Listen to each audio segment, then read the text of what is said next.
Yes, good afternoon, good morning, Voice of America. A wonderful occasion here.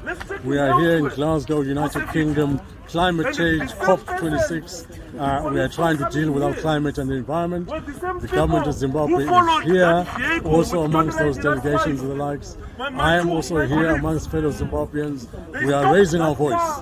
We are saying, number one, that really COP and the environment climate situation can only be dealt with when a government has got governance, when a government has got the rule of law, when the government has got democracy. If a government doesn't have those things, it cannot deal with climate change, which means in Zimbabwe we cannot deal with climate change because we've already been set up to fail.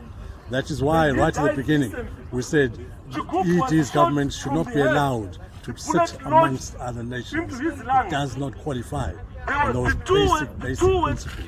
So we are raising our voices on those backgrounds and bringing that whole terrible heritage that we have in Zimbabwe to the public, so the public can understand the environmental catastrophe that is modern day Zimbabwe.